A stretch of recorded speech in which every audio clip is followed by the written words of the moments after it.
Salut à tous, un bon point crypto cette semaine avec les 17 valeurs que j'ai en portefeuille. Donc on va regarder tout ça ensemble pendant environ 10 minutes, vite fait et efficace. Tout d'abord Wave. Wave, c'est une valeur que j'ai rentrée en portefeuille courant octobre sur la clôture de la bande de Bollinger-Haute. Ça, c'est une de mes best stratégies pour les points d'entrée. Je suis beaucoup plus à l'aise sur ça. On avait rentré un stop ici. Donc là, ça avait fait une première zone de consolidation. Et après cette zone de consolidation, on avait rebreaké au-dessus de la bande de Bollinger. Donc là, j'ai déjà fait une prise de bénéfice sur 4-5 euros. 4-5 euros en fait qui correspondent au précédent plus haut qu'on avait fait au mois d'août. Donc là, carrément, depuis, on est à 8, 8,5. Donc là, moi, prochain objectif 10. 10, je ferai une prise de bénéfice à 50, chiffre rond. Donc je m'attends à une accalmie sur la crypto. Voilà, sur Wave, pas plus à dire. BTC positionné depuis courant octobre sur la partie trading. Donc on a une tendance hyper saine. Un peu au-dessus de la bande, au-dessous.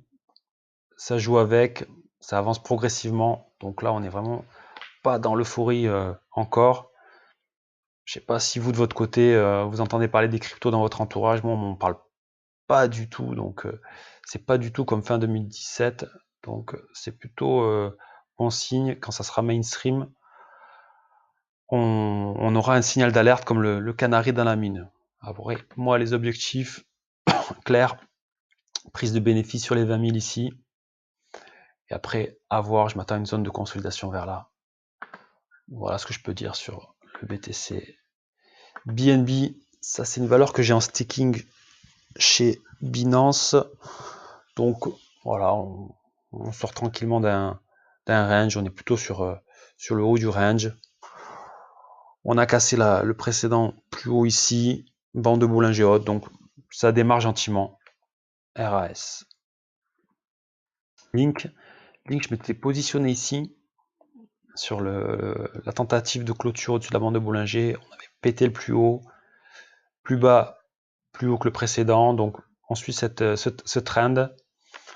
Ça remonte un peu plus punchy ces 4-5 dernières séances. Donc ça c'est sympa. Objectif sur Link. Voilà. À 20, les précédents plus hauts d'août, prise de bénéfice. Après, on laisse le trade ouvert pour voir où ça peut nous mener. On prendra ce que le marché nous offre. DOT, c'est un truc qui s'est fait casser le cul. Quand on regarde sur l'historique en mois, c'était à 50 quand ça fait l'IPO il y a 4 mois. Ça a descendu à en dessous de 5, donc divisé par 10. Waouh. Donc nous, potentiellement, on peut faire un x8, x9 sur un retour du cours d'ouverture. Donc hyper sympa. Moi, je me suis positionné ici. Ça avait un peu refait un retour sur le support. Voilà, bon là, c'est un peu vrai breakout ici. Tac, bande de Bollinger. On démarre, donc affaire à suivre. Phil, c'est quelque chose que j'ai eu en staking chez Binance. Donc bon, ça j'ai gardé. La gestion du risque, elle est safe là. Vraiment, je sortirais si on clôturait en dessous de ça. Précédent plus bas et la bande de Bollinger basse. Maintenant, le potentiel, il est ouf comme sur DOT. On est à 30 environ. Ça a coté 150 le 16 octobre, potentiellement x5. Donc ça, on le voit pas partout. Donc je garde ça au chaud.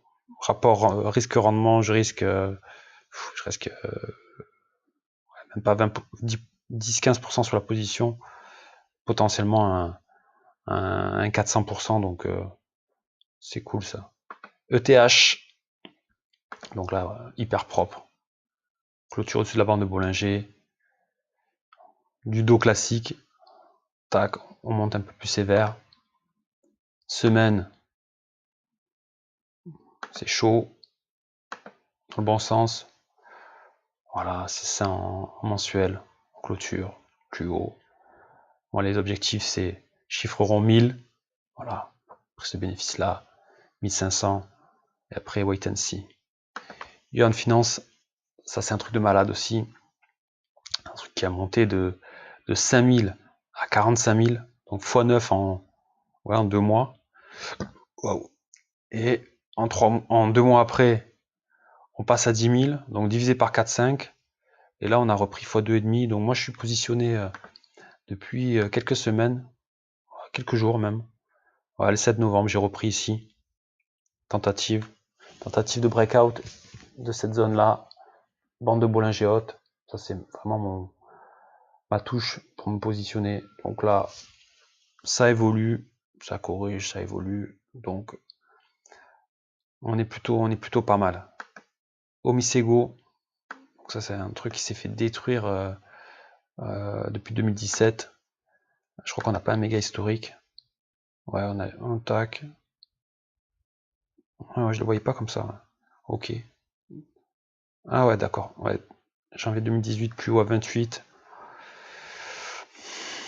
Ouais, divisé par 7. Donc potentiellement plus haut. Si on revient sur les 7. Config sympa. Faut un peu plus de punch là. Corriger tac. Donc elle est montée assez fort là. Trop fort. Donc on va voir la suite. Uniswap. Ça c'est un truc que j'ai rentré. Pareil, un truc qui s'est fait déglinguer en 3 mois là, au moment de la cotation. Voilà, je suis rentré ici, j'ai fait une première ligne. Donc là, je vois que ça stabilise. On a un point pivot. Faut qu'on passe les 4-5.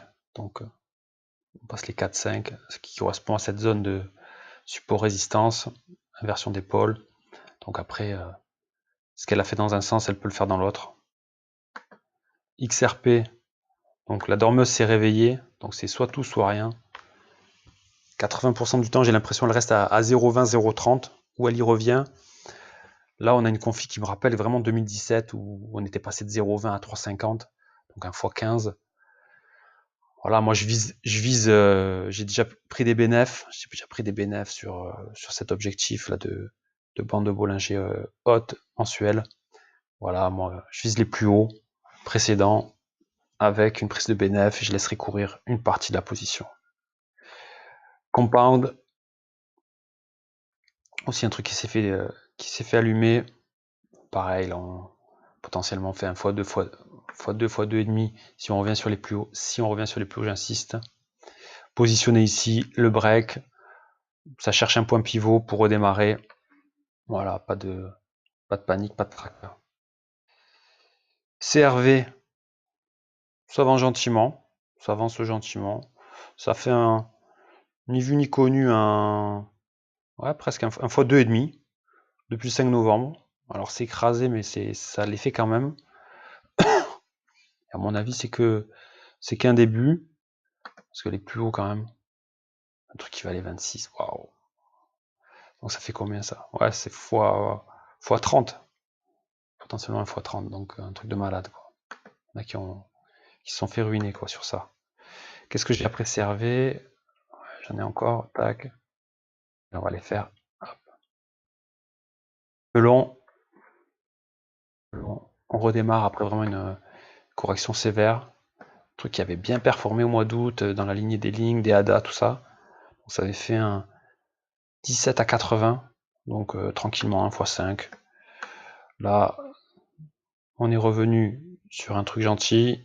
On redémarre. Là, les plus hauts, ils sont ouf aussi. Voilà.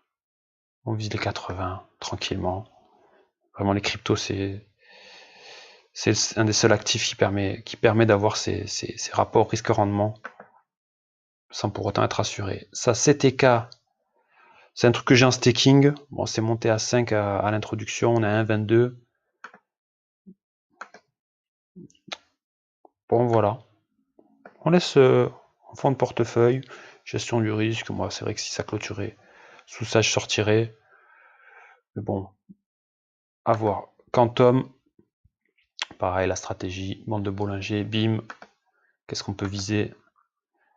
Là, je viserais vraiment 4, un 80%, 70-80. On a une grosse volatilité. On a plutôt un range. Donc, ça c'est ok.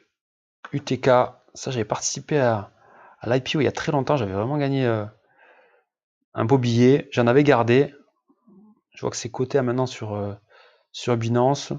Quand c'est à côté avec les nouveaux titres, on était à 0,30. Voilà, moi j'ai pas trop d'historique sur ça en graphe. Bon, je laisserai courir la tendance. Voilà, pas encore fait de trucs foufou.